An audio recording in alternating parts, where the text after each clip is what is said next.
Não, geralmente os inorgânicos acaba que a gente tende a trabalhar eles a níveis acima do que muitas vezes o animal precisa. Esse é o grande problema dos minerais inorgânicos, né? Primeiro, pela estrutura molecular deles, existe uma limitação do ponto de vista de absorção por parte dos animais. O que significa que grande parte deles acaba sendo eliminado nas fezes, o que aumenta muito, né, o potencial e a carga a carga poluidora que os dejetos vão ter, né?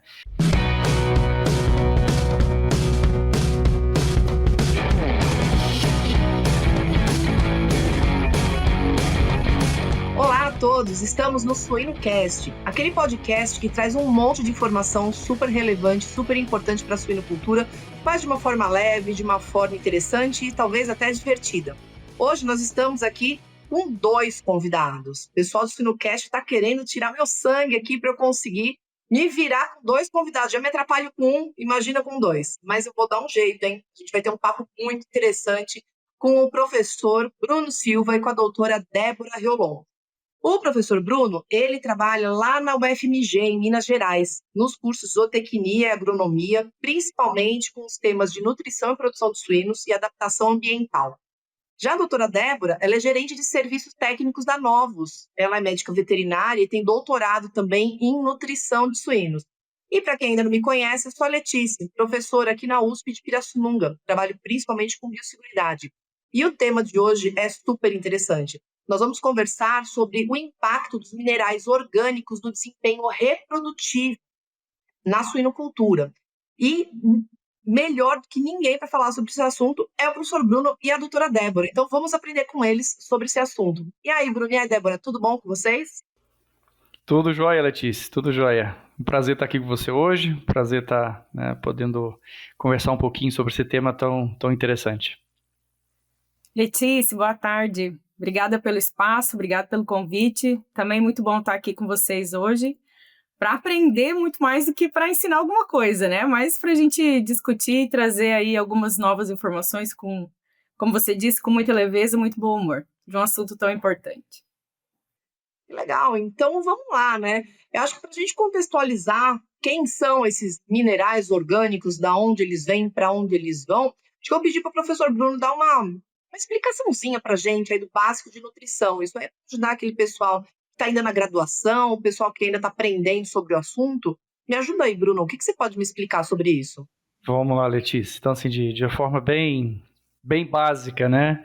Só para a gente diferenciar um pouquinho os conceitos, né? O que são macrominerais, o que são microminerais, o que são minerais inorgânicos, minerais orgânicos, né? Que acaba que nós vamos estar discutindo bastante esse comparativo, né, entre minerais orgânicos e inorgânicos. Mas, de uma forma geral, quando a gente fala sobre, né, as exigências dos animais, né, de uma forma geral, não só suínos, os animais eles têm uma demanda, né, tanto de macro como microminerais. Os macrominerais, né, ou os macronutrientes, são aqueles que demandam a maior quantidade. Então, quando a gente fala de nutrientes, geralmente a gente está falando aí de quantidades acima de 100 miligramas por dia.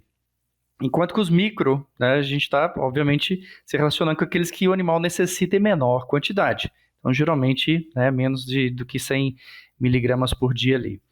Já dentro desse escopo, né, de macrominerais e microminerais, né, nós temos basicamente 2 formas de suplementação. Né, a forma inorgânica, que é a forma tradicional, onde por muitos anos a gente vem formulando com esse conceito de nutrição mineral inorgânica, que nada mais é do que uma estrutura, né, molecular que não tem carbono na formação dela.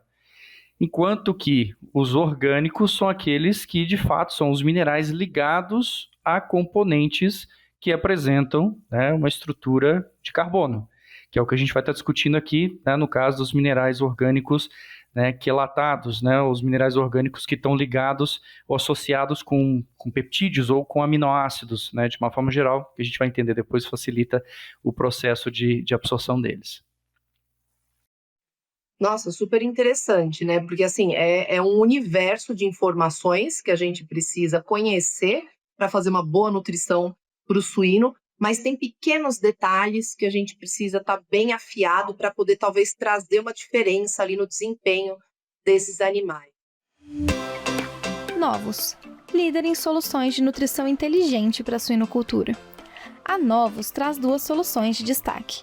A linha Mintrix, de minerais orgânicos biquelatados com estrutura molecular única no mercado. É fonte de maior biodisponibilidade de zinco, cobre ou manganês, para melhorar o desempenho e a nutrição dos suínos durante todo o ciclo de produção.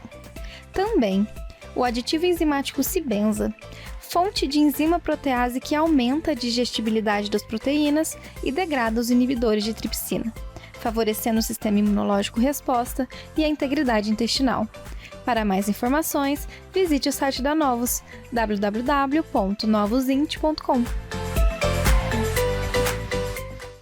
E quando a gente está falando desses minerais orgânicos, a maior parte deles, então, a gente está trabalhando ali num nível de menos do que 100 miligramas? Que muitas vezes o animal precisa.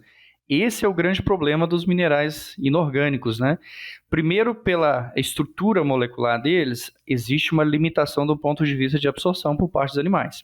O que significa que grande parte deles acaba sendo eliminado nas fezes, o que aumenta muito, né, o potencial e a carga a carga poluidora que os dejetos vão ter, né?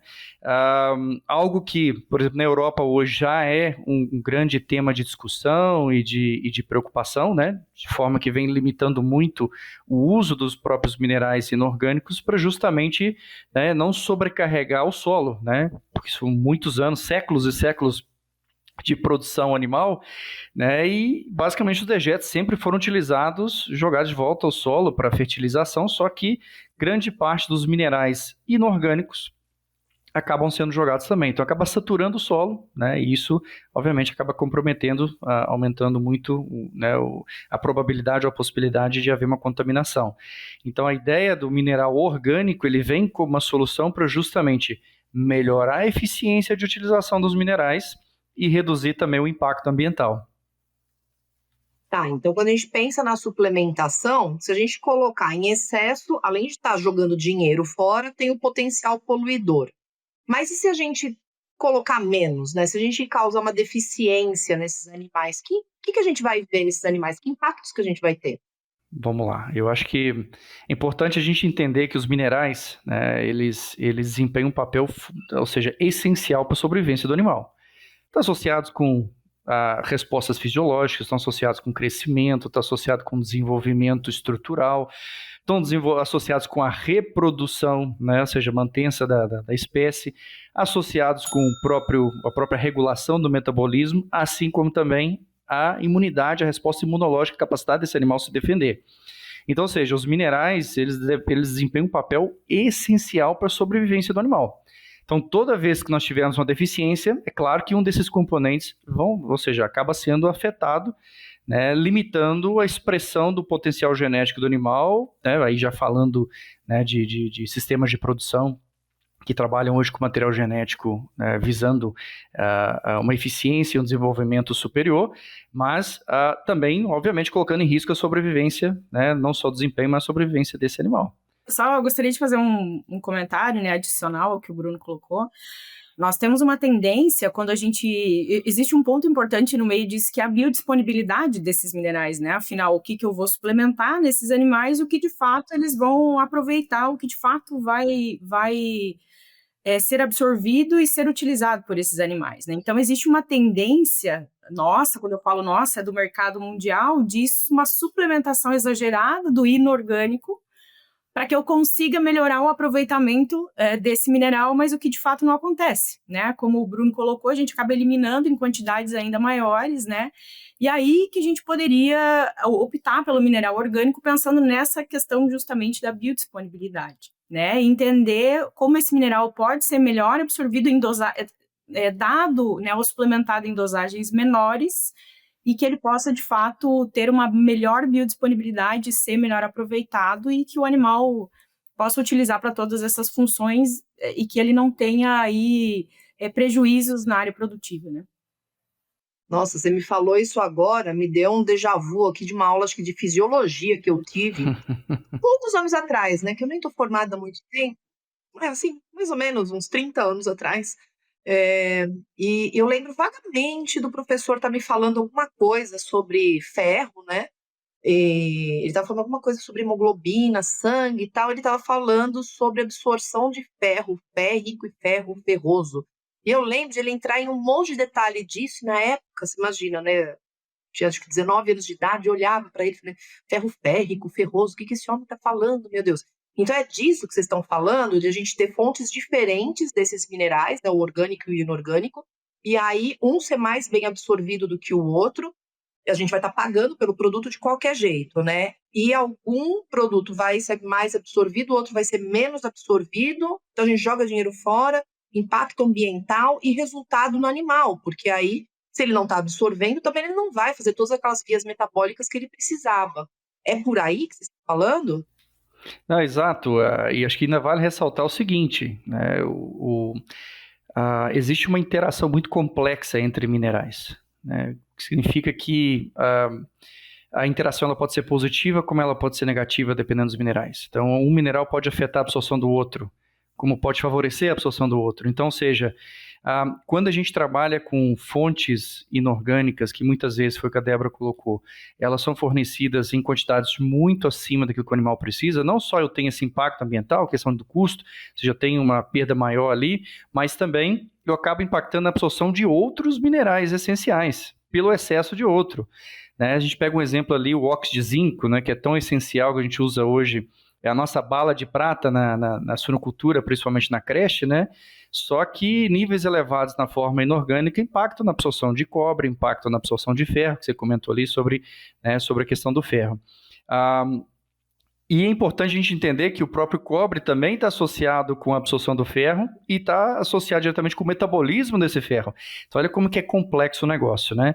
Então, muitas vezes, eu coloco assim, um dos grandes desafios que a gente tem hoje para avaliar, para conduzir pesquisas, projetos relacionados com deficiências, para avaliar deficiências de minerais de uma forma geral, é que como há exatamente essa interação muito próxima, às vezes quando você avalia a limitação, a deficiência de um, acaba gerando deficiência de 3 ou 4. E aí você não sabe o que é que está acontecendo ali. Essa é que é a grande dificuldade de você conseguir bater o martelo. Não, é uma deficiência disso, porque há uma interação muito complexa ali. E nesse caso do cobre e do zinco, e do ferro especialmente, eles ainda competem pelo mesmo sítio de absorção. Então, existem alguns trabalhos já recentes que mostram que se eu aumentar demais o nível de zinco inorgânico, o meu cobre ele já não é mais absorvido. Né? Então, esse é um ponto de discussão assim, bastante interessante, né? Nossa, vocês estão falando, eu estou imaginando assim, como se fosse uma teia de aranha, que eu puxo um fiozinho da teia e eu distorço toda a teia, né? Vem todo mundo junto para lá. Fora a interação desses microminerais com outros elementos, né? Por exemplo, o fitato, né? O cobre, por exemplo, ele tem um tropismo tão, não sei se essa é a palavra, mas ele se liga tanto com o fitato que você acaba tendo uma ineficiência da sua fitase, né? Das suas enzimas dentro da sua formulação por conta de uma inserção aí de um mineral inorgânico em alta dose, por exemplo, como é o caso do cobre, né? Só para a gente complementar. Nossa, o negócio dá pano para manga, né? Mas então, vamos falar aqui, né, numa situação onde a gente está prestando muita atenção a todos os aspectos da nutrição desse animal, que a gente está conseguindo balancear isso muito direitinho, que a gente está usando uma suplementação com minerais orgânicos que vão ter uma biodisponibilidade melhor. Então, eu estou fugindo das deficiências e também não estou colocando em excesso para ter prejuízos ali na frente. E aí, assim, tá dando tudo certo. Como é que eu estou influenciando positivamente, então, o metabolismo, por exemplo, da marrã? Vamos começar pela marrã, aí a gente passa pela fêmea em gestação e chega no leitão. E como é que tá a marrã nessa história? O que eu estou trazendo de benefício para ela com tudo isso? Vamos lá. Eu acho que conversar sobre futuras reprodutoras, né? É um dos temas que eu trabalho muito no campo, né? Que a gente trabalha muito também na academia, que é justamente nutrição de fêmeas, né? Como maximizar a longevidade, como ter o melhor retorno em cima daquele material genético que a gente tem ali. E estou cada vez mais, né? Cada vez mais eu tenho a convicção de que tudo começa definitivamente lá atrás, ou seja, na formação da futura reprodutora. Como eu preparo a minha marrã, né? Ou seja, a forma como eu desenvolvo ela, a forma como ela desenvolve estrutura óssea, vai impactar diretamente na minha longevidade, no resultado que ela vai me entregar lá na frente. E, por incrível que pareça, é a categoria hoje, uma das categorias mais negligenciadas dentro do sistema de produção. Esse é o problema. Então, se a gente pegar hoje os sistemas de produção, aquelas granjas que fazem autorreposição, o que significa isso? Elas produzem a própria fêmea de reposição delas, ou aquela que recebe, né, uma reposição programada, ela adquire de uma empresa genética.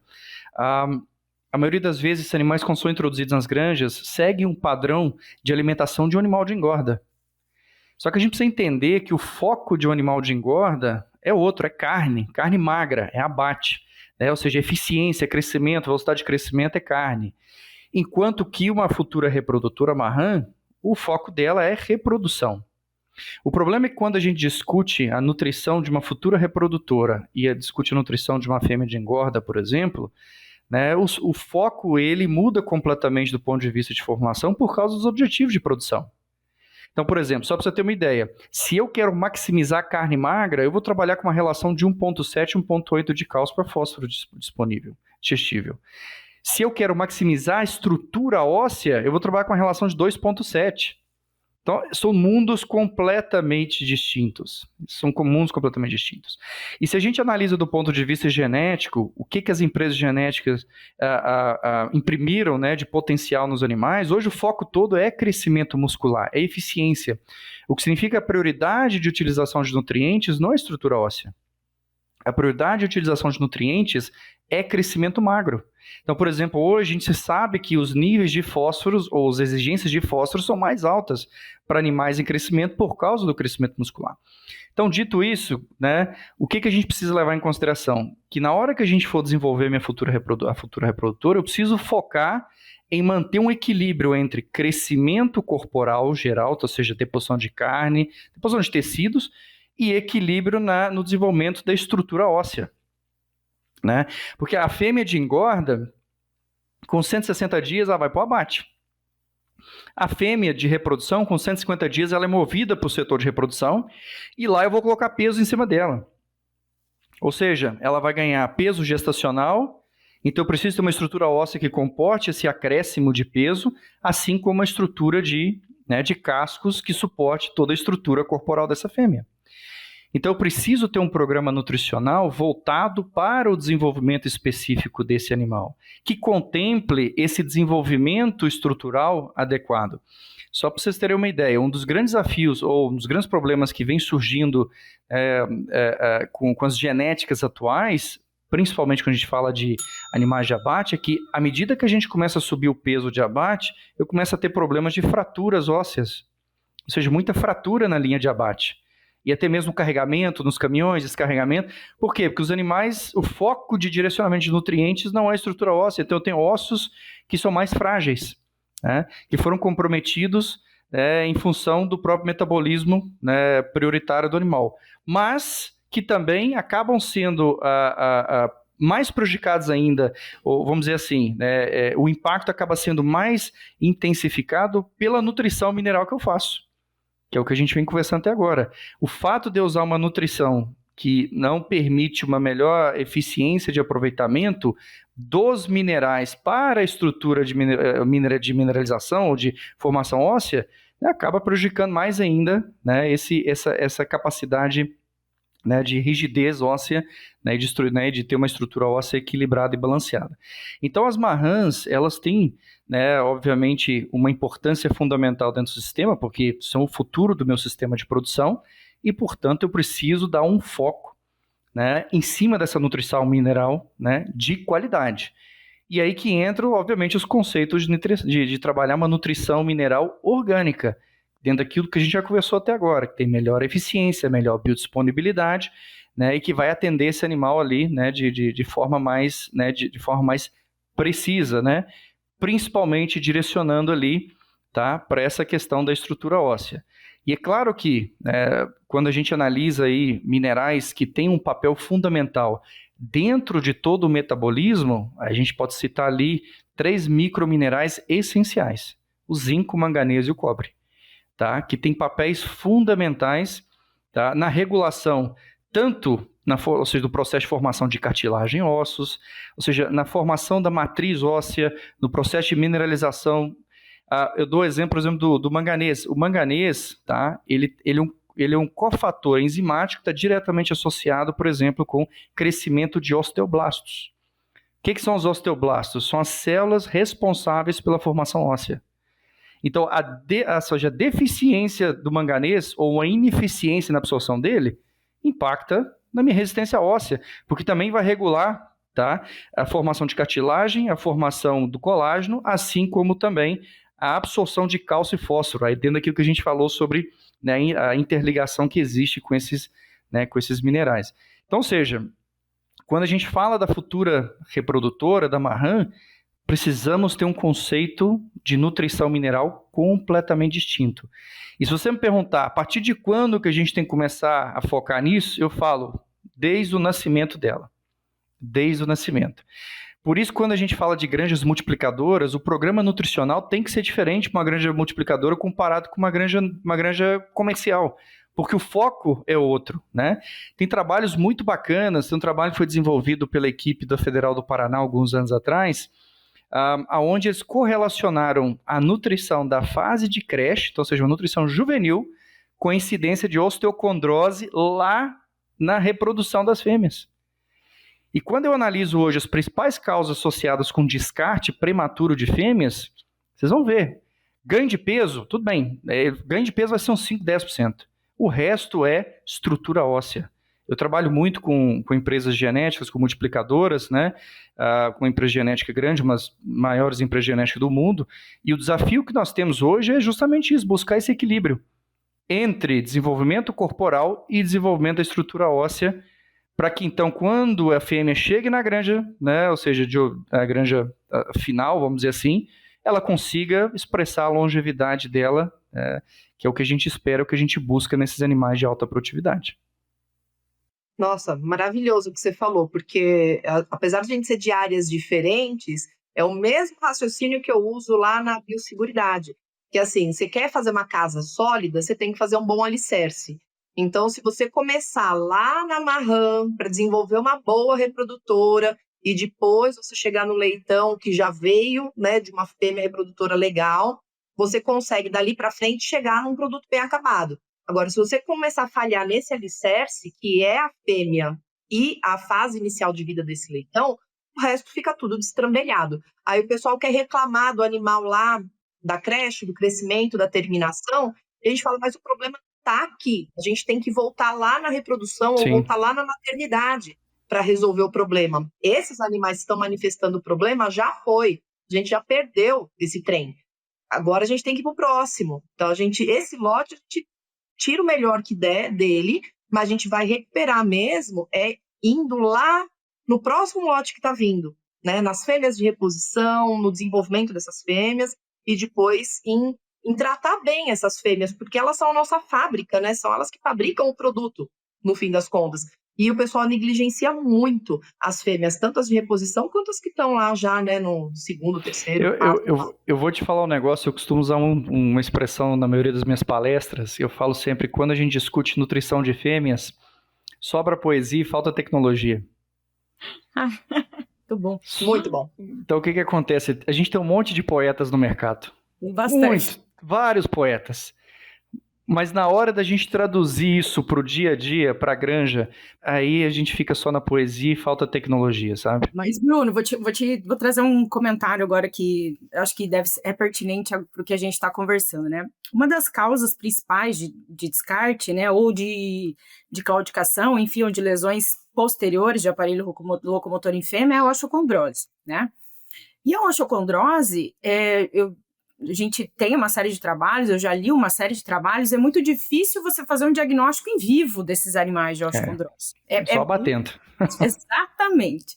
Então, esses animais, eles começam a desenvolver o problema da osteocondrose nessa fase, nessa etapa, e normalmente eles não têm claudicação.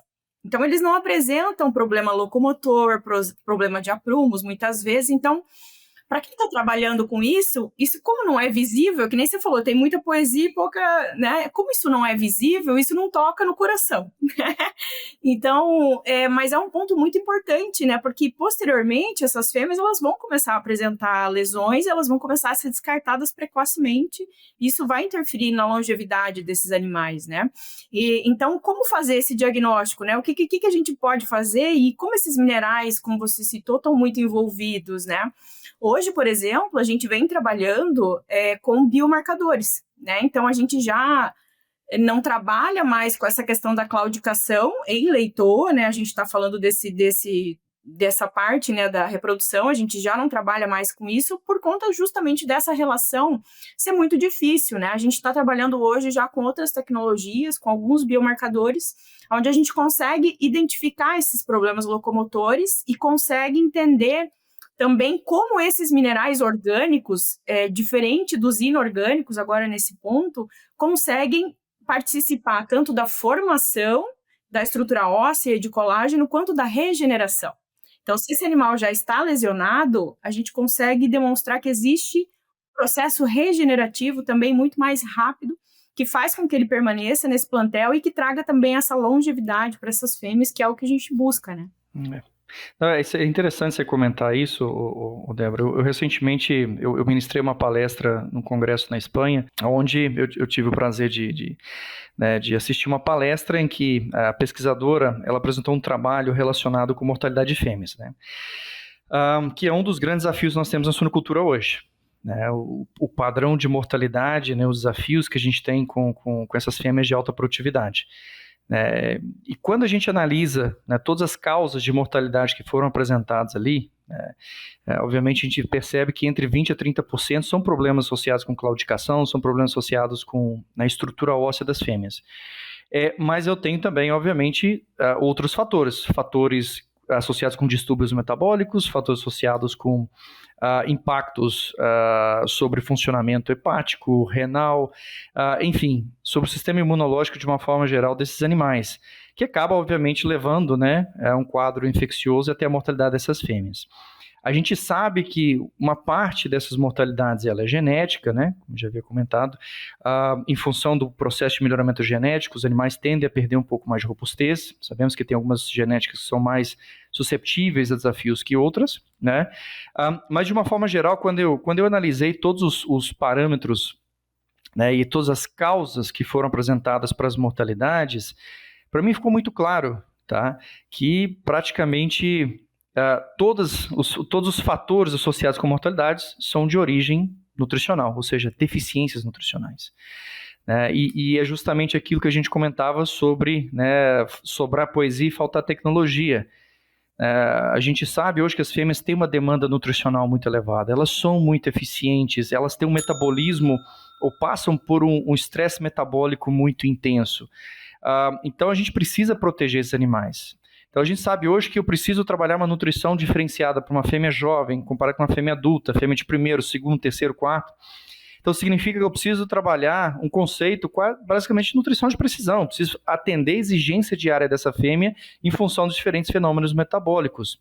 Só que quando a gente extrapola para o campo, o que acontece? O cara vai lá e fornece uma única ração para todas as fêmeas. E a fêmea que se vire com isso. E aí, obviamente, o animal não aguenta. O animal não é capaz de suportar isso, né?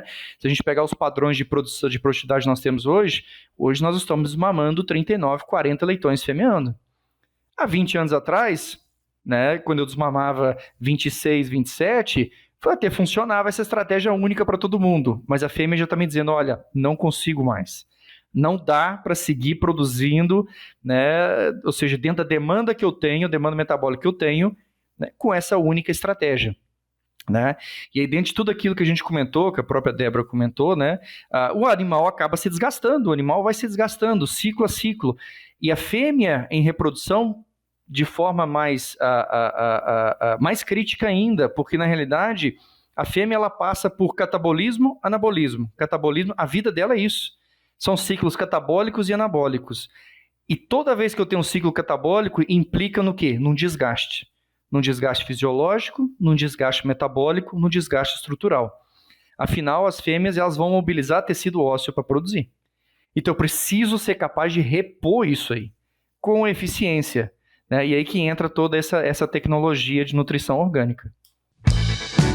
Empresa global de nutrição animal, a Altec oferece soluções para enfrentar os principais desafios da suinocultura.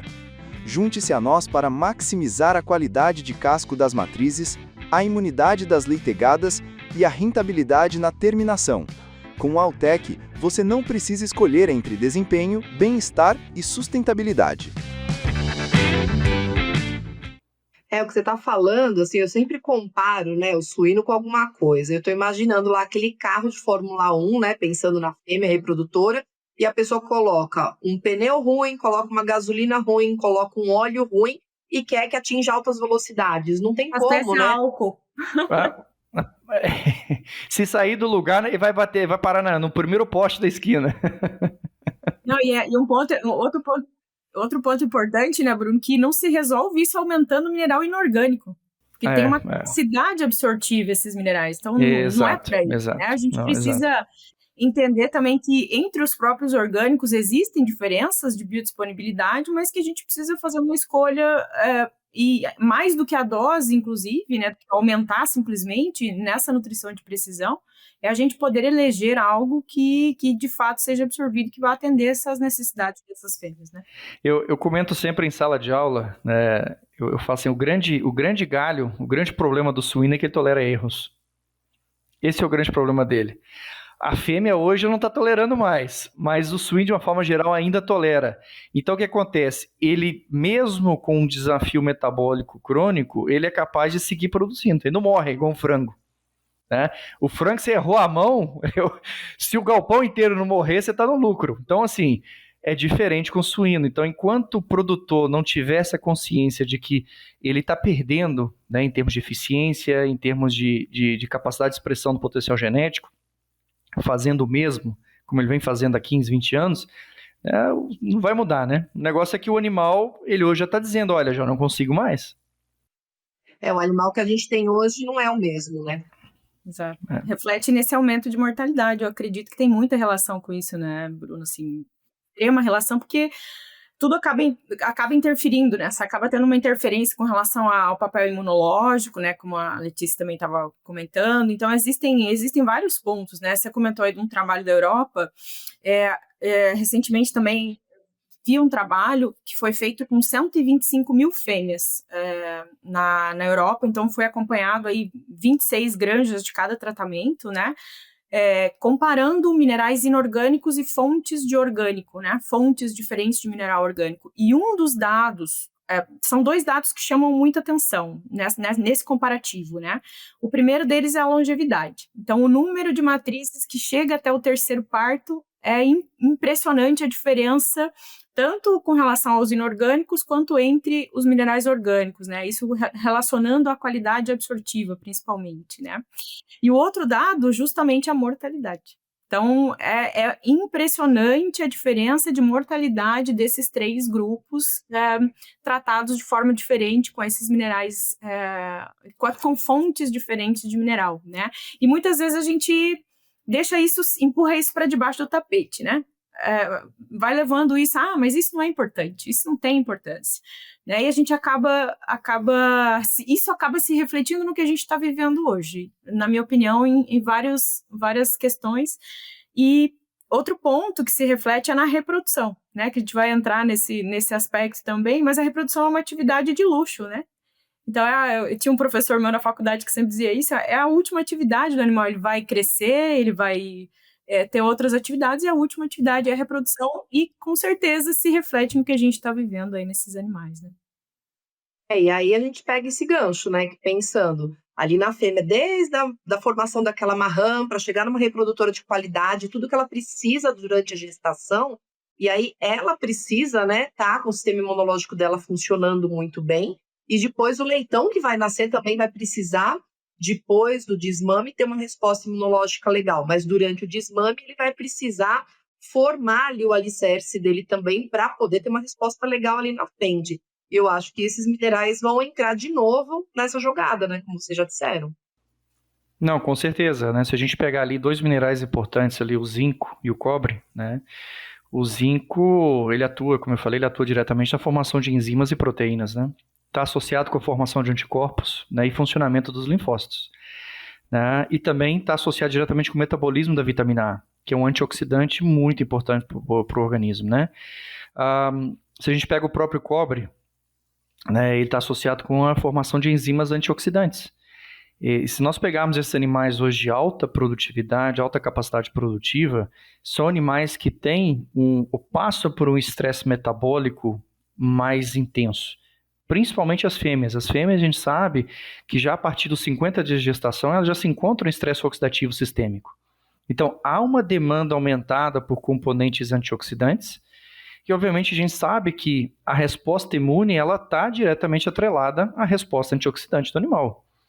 Se eu não sou capaz de suplantar, né, o impacto oxidativo do meu metabolismo, eu vou levar uma queda, né, isso é inevitável, leva uma queda na minha capacidade ou na minha resposta imunológica. E quando eu sou confrontado com um patógeno, que faz parte do dia a dia da vida do suíno, né, mas num sistema de produção tão intensivo como nós temos, esse animal já não consegue responder. E vale ressaltar ainda que grande parte do status oxidativo, né, ou capacidade antioxidante dos leitões, principalmente na fase de maternidade, depende da resposta e da capacidade da fêmea, da mãe. Porque ela vai transferir através do leite, né, a resposta ou a capacidade de defesa desse animal. Então, se ela está num quadro de estresse oxidativo sistêmico, a tendência é que eu tenha níveis circulantes de antioxidantes mais baixos. Então, esses leitões também vão receber um aporte de antioxidantes mais baixo.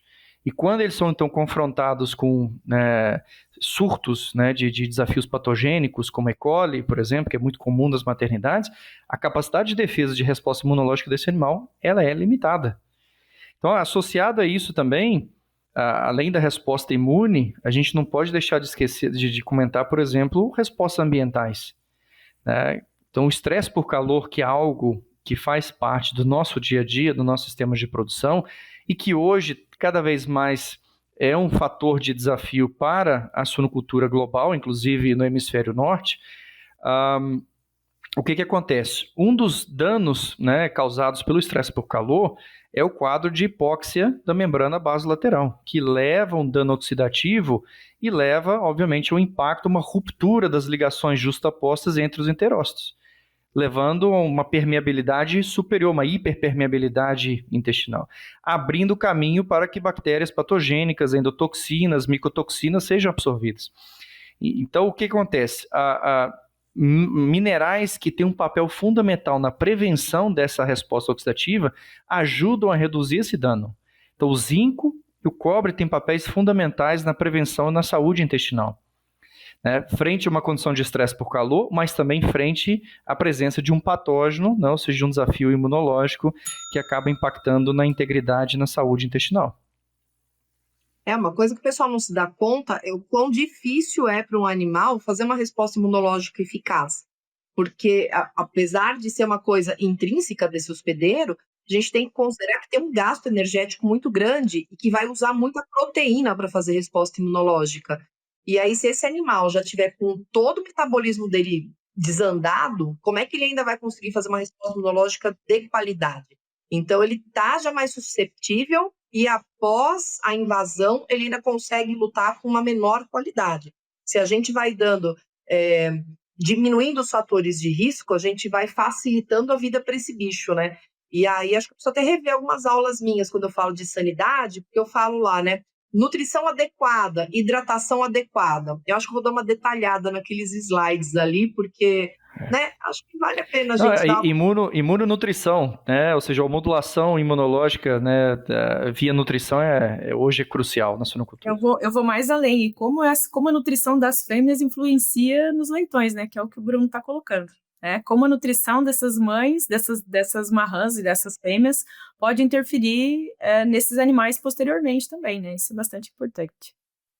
Porque eles vão receber, né, a nutrição via transplacentária, e depois que eles nascerem, eles vão receber a imunidade materna via colostro. Então, assim, se essa mãe estiver bem, eles não recebem.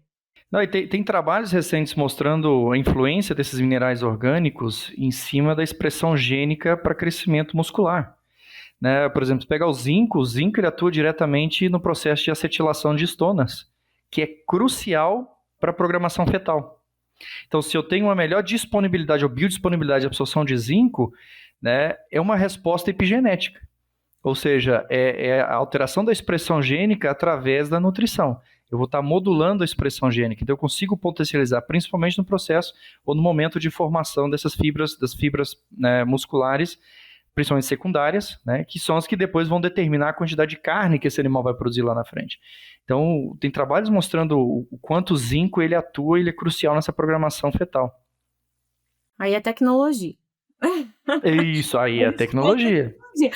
Eu me lembro bem quando eu estava terminando o meu mestrado, eu trabalhei com mineral orgânico no meu mestrado também, e a gente encontrou um dos dados principais foi uniformidade, peso de leitão, né? Então, trabalhando principalmente com zinco orgânico, a gente tinha uma resposta muito positiva, teve uma resposta positiva e que é o que a gente observa.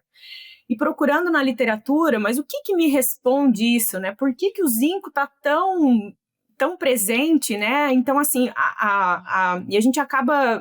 E na época, eu me lembro, isso faz 11, 12 anos, né, atrás, a gente não tinha ainda muita resposta, né? Tinha alguns trabalhos, mas como o que o Bruno citou, esse trabalho de epigenética, ele é muito interessante porque você consegue visualizar a influência justamente desses minerais em expressões gênicas, desses leitões, né?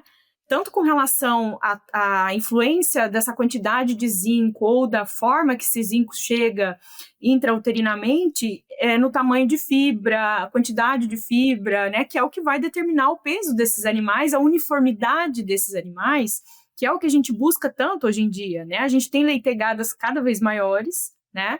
E desuniformes, né? Então, falando em nutrição intrauterina, acho que esse é um ponto importante, né? Micromineral, que é a participação não só do zinco, mas o zinco como um elemento extremamente importante. E quando a gente mede outras questões relacionadas à epigenética, a expressão justamente da imunidade intestinal desses leitões também. Então, a gente observa que a fonte de zinco, né, ou a chegada desse zinco intrauterinamente interfere no peso, uniformidade desses animais, quantidade de fibra, que vai determinar peso posterior, e imunidade. E a qualidade da expressão imunológica desses animais. Então, a gente consegue comprovar realmente aonde esses microminerais conseguem realmente interferir, né, e onde eles estão atuando. Então, acho que isso é tecnologia, né, Bruno? Aí a gente sai um pouco da poesia, vamos usar mineral orgânico, enfim, e a gente entra na parte argumentativa tecnológica mesmo, né, de resposta, que é o que a gente busca.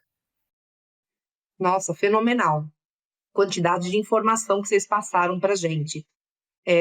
Eu acho que, assim, para a gente fechar esse episódio, né? Então, assim, que dica que vocês passam para o pessoal que está ouvindo a gente sair da poesia e entrar na tecnologia? Se eles puderem desligar agora a transmissão e ir lá fazer a lição de casa deles, o que eles têm que fazer? Eles têm que começar a buscar lá na granja deles. Vamos lá, quando a gente fala de tecnologia, eu estou abordando todos os aspectos, ou seja, todas as tecnologias não são disponíveis hoje, né, para poder melhorar a eficiência desse animal, melhorar a vida, a capacidade produtiva desse animal, né? Então, não é só a tecnologia nutricional, vamos dizer assim, né, os de aditivos, que hoje nós estamos num patamar de tecnologia nutricional espetacular, comparado com 15, 20 anos atrás, né? Então, enzimas, minerais, ou seja, nós temos um know-how, né, do ponto de vista nutricional muito superior ao que tínhamos antes. Mas também a forma como nós vamos entregar essa tecnologia para os animais depende de ter tecnologia, né? Então, através do uso de máquinas, né? Eu acho que, sem dúvidas, ao longo dos últimos 15 anos, eu volto a deixar claro, a nutrição ela é fundamental em todos os aspectos, né, para o desenvolvimento e para a produtividade do animal. Mas, sem dúvidas, nos últimos, vamos botar 10 anos, o que mais se destacou, na minha opinião, dentro da suinocultura, o que veio como algo inovador, é, de fato, a tecnologia de alimentação, né? Ou seja, eu ter hoje máquinas que conseguem entregar aquilo que esse animal precisa de forma, né, individualizada em função das características de produção dele. Então, entra a nutrição de precisão, que eu trabalho conceitos de dietas distintas todos os dias, e até mesmo a alimentação de precisão, que trabalha conceitos, né, fornecendo exatamente o volume de ração que o animal necessita de forma individualizada. Então, é uma forma que eu consigo ter para garantir a entrega dessa tecnologia nutricional para esse animal, né? Então, sem dúvidas, hoje eu tenho trabalhado muito, a gente tem batido muito com os produtores, de fazer esse investimento nessa tecnologia, porque ela se paga. Ela se paga em termos de produtividade, ela se paga em termos de longevidade e tem um retorno econômico, principalmente pela eficiência. Só para que você tenha uma ideia, né? Nós fomos pioneiros na América Latina no uso de tecnologia para fêmeas, tecnologia de alimentação para fêmeas, né? Ainda somos, né? Então a nossa maternidade, a nossa gestação aqui da nossa unidade da universidade é a única unidade de produção de suínos da América Latina que tem máquinas de alimentação de precisão na gestação e na lactação. Então a gente alimenta os animais, né, com base na exigência diária e o fenômeno metabólico, né, ou seja, o momento metabólico que essa fêmea se encontra, né? Então, ou seja, o que a gente vem trabalhando com os produtores é isso, olha, paga, né? Eu ia comentar, nos primeiros trabalhos que nós fizemos, nós mostramos que há uma economia de 15% de ração na maternidade, só trabalhando com tecnologia associada com alimentação de precisão. 15% de economia em volume de ração. O que significa para mim? Que 15% da ração está indo para o lixo todos os dias. E aí, se eu estendo isso para a nutrição de precisão, entregando uma ração diferente, aí o impacto passa a ser de 11% por quilo, ou seja, uma redução no custo de 11% por quilo de leitão produzido na maternidade. Já na gestação, eu reduzo em 5% o custo com a alimentação dessas fêmeas. Eu reduzo em 20% a excreção de nitrogênio e de fósforo. Enfim, então a tecnologia ela traz essa possibilidade de eu atender a exigência dos meus animais de forma dinâmica, de eu monitorar os meus animais de forma dinâmica e, obviamente, eu tenho um entendimento mais preciso, né, do funcionamento do meu sistema e permitir que eu consiga inserir as tecnologias nutricionais, que são essenciais, né, para a expressão do potencial, né, e para a sobrevivência e para a mantença da capacidade produtiva desses animais. Caramba, que consultoria que você deu aqui de graça para os nossos ouvintes, hein? Muito, muito obrigada. E Débora, você quer falar, passar algum recado final aqui para o pessoal também? Letícia, eu acho que tem muita relação, assina embaixo em tudo que você falou, né? Tem relação com a gente fazer boas escolhas. Eu acho que a gente precisa fazer boas escolhas, principalmente baseadas em ciência, né? Baseadas em dados, baseado em pesquisa. A gente tem que sair um pouquinho da poesia e realmente olhar para a tecnologia. E aí o Bruno citou essa questão da alimentação, né? Que é um ponto extremamente importante das máquinas, né? E como a gente alimenta essas fêmeas, mas dentro da nutrição de precisão, o quanto que a gente está jogando fora também, em mineral, em vitamina, né? Através de más escolhas, talvez, e a gente pode fazer escolhas melhores nesse sentido, né? A gente pensar um pouquinho que a fêmea, ela é um animal que não vai ser abatido, né? A leitoa, né, vai continuar no plantel, a gente esquece isso, a gente alimenta esse animal como se ele fosse morrer amanhã, e não é assim, né? É um animal que vai permanecer. A gente pensar muito bem na formação dessas leitoas, para que a gente pense em longevidade desses animais também, fazer um investimento. Acho que o investimento é um investimento em nutrição fazendo boas escolhas. Acho que esse é o recado, assim, o ponto final, né, do que eu gostaria de dizer. Fazendo boas escolhas, a gente vai colher um futuro melhor para esses animais aí, sem dúvida, né? Muito bom. Assim, não posso concordar mais do que já estou concordando com vocês. Acho que é isso, é fazer esse bom alicerce para a gente ter um bom resultado ali na frente. Super agradeço tudo que a Débora colocou, tudo que o Bruno colocou. Muito aprendizado hoje, muita informação. E espero encontrá-los em breve, pessoalmente, aí pelos eventos. E os nossos ouvintes, espero vocês no próximo episódio. Até mais. Obrigada. Obrigado, foi um prazer. Até a próxima.